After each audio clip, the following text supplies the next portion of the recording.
Halo anak-anak, apa kabar kalian hari ini? Pasti sehat dan semangat kan? Oke, hari ini kita akan belajar mengenai tema 2, menyayangi tumbuhan dan hewan, subtema 2, manfaat hewan bagi kehidupan manusia, pembelajaran 6, dengan muatan pelajaran Bahasa Indonesia, PKN, dan Matematika. Tujuan pembelajaran kita hari ini, yang pertama, dengan mengamati video pembelajaran, diharapkan kalian dapat menemukan pesan yang terdapat dalam dongeng Kuda dan Keledai yang syarat dengan beban dengan tepat. Yang kedua, dengan mengamati video pembelajaran, siswa dapat menceritakan kembali isi dongeng Kuda dan Keledai yang syarat dengan beban dengan tepat.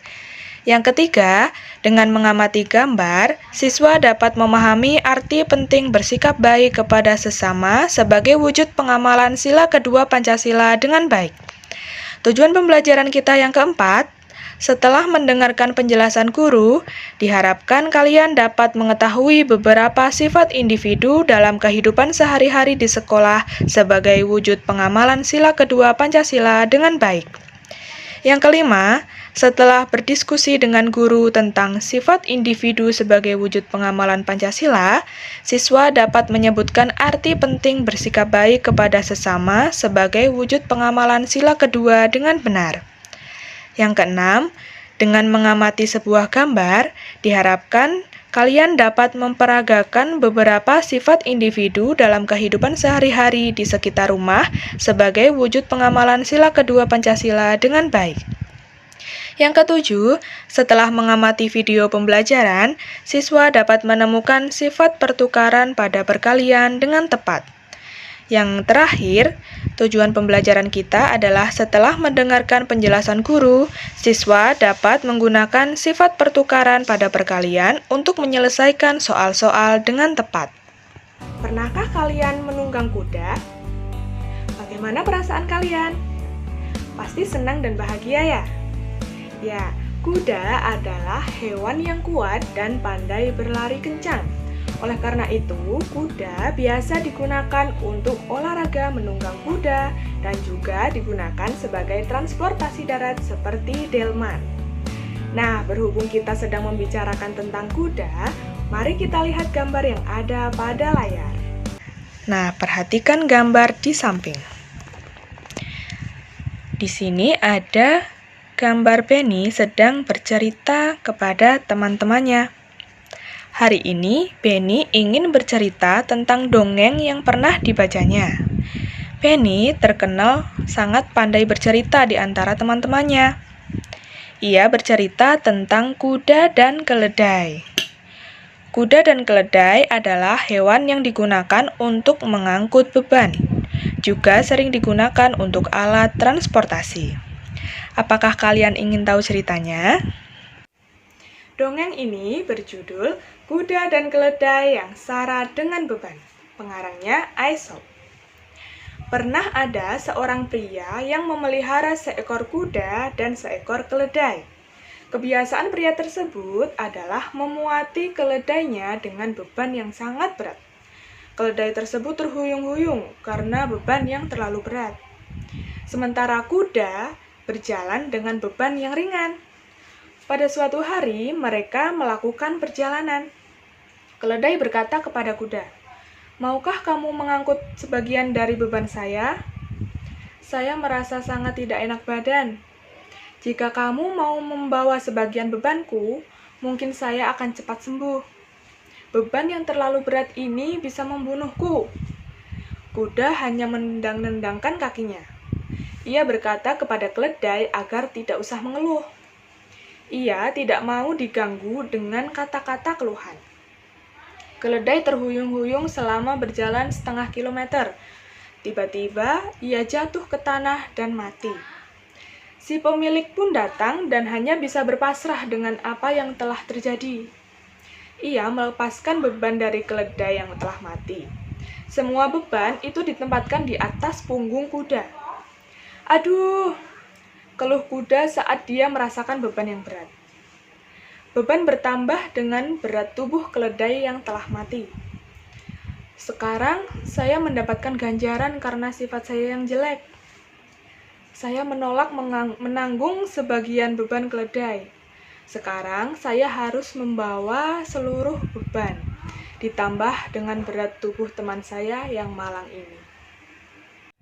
Nah, setelah kalian mendengarkan dongeng kuda dan keledai yang syarat dengan beban, sekarang kalian diharapkan bisa mengurutkan sebuah pesan moral yang terdiri dari kata-kata yang telah diacak seperti di gambar ini.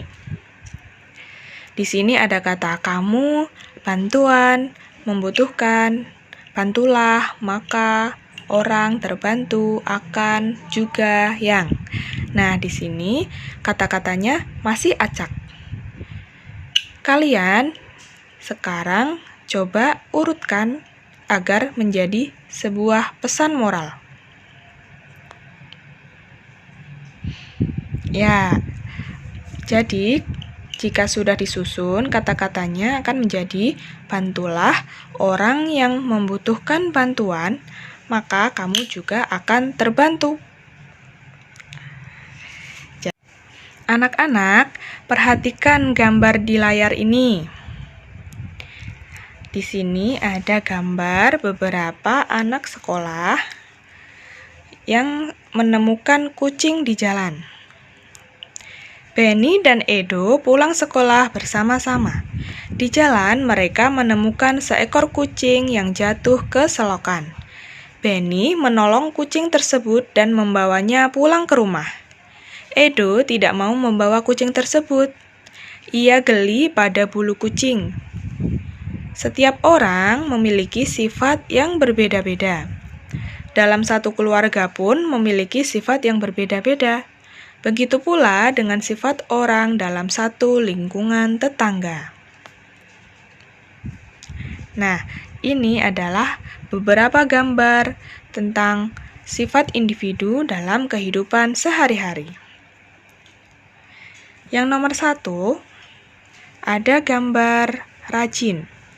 Dayu sedang menyapu rumah.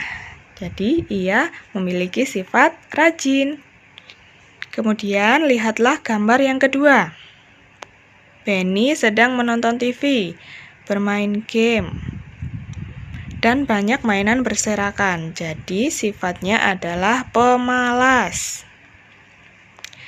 Kemudian, gambar yang ketiga, ada kakak yang sedang memarahi adik. Jadi, sifat individu ini adalah pemarah, tidak penyayang. Lanjut.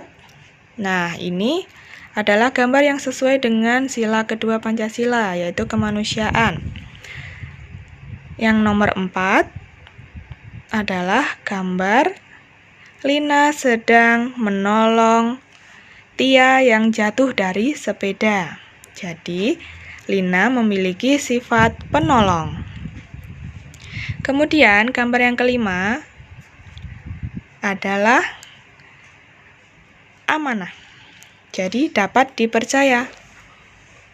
Ibu menyuruh Dito untuk pergi ke pasar berbelanja. Jadi, Dito mengembalikan uang kembaliannya kepada ibu. Nah, itu tadi adalah contoh berbagai macam sifat individu dalam kehidupan sehari-hari. Penerapan sifat-sifat individu ini memiliki arti penting. Arti penting bersikap baik kepada sesama manusia adalah adanya rasa saling melindungi di masyarakat, mempererat hubungan, terjalin kerukunan, dan juga sudah pasti akan mempunyai banyak teman jika kita bersikap baik terhadap sesama manusia. Nah, di lingkungan sekitar rumahmu pasti ada banyak sekali tetangga-tetangga. Nah, setiap tetangga itu memiliki sifat masing-masing. Tugas kalian, tulislah nama orang yang berada di lingkungan tetanggamu yang memiliki sifat-sifat di bawah ini. Ada sifat penolong, dermawan, ramah, penyayang binatang, dan juga lucu. Ya, materi selanjutnya, perhatikan gambar di layar. Di sini ada 8 permen. Ibu memiliki 8 permen dan 4 gelas. Agar masing-masing gelas terisi permen yang sama, berapa permen yang harus dimasukkan di setiap gelas?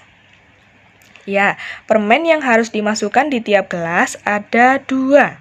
Masing-masing gelas terisi 2 permen.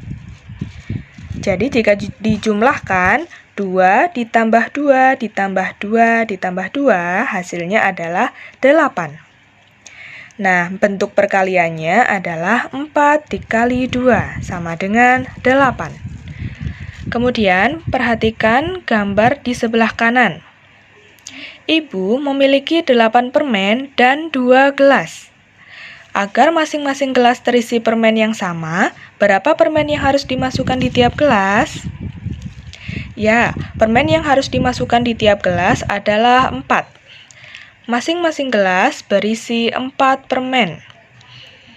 Dijumlahkan, 4 ditambah 4 hasilnya adalah 8. Jadi, bentuk perkaliannya adalah 2 dikalikan dengan 4, hasilnya adalah 8. Nah, jadi dapat disimpulkan bahwa perkalian itu memiliki sifat pertukaran. Walaupun posisi bilangan diubah, hasilnya akan tetap sama. Jadi 4 dikali 2 hasilnya 8, 2 dikali 4 hasilnya 8. Dua-duanya memiliki hasil yang sama, jadi 4 dikali 2 sama dengan 2 dikali 4. Oke anak-anak, sudah paham kan materi hari ini? Tadi kita sudah belajar tentang apa saja? Ya, kita sudah belajar tentang menemukan pesan moral yang ada pada dongeng Kuda dan Keledai yang Syarat dengan Beban. Kemudian, kita juga sudah belajar tentang sifat-sifat individu sesuai dengan sila kedua Pancasila. Dan yang terakhir, kita sudah belajar tentang pertukaran terhadap perkalian. Oke, anak-anak, di rumah jangan lupa untuk dipelajari kembali ya. Sekian video hari ini, tetap semangat dan sampai jumpa!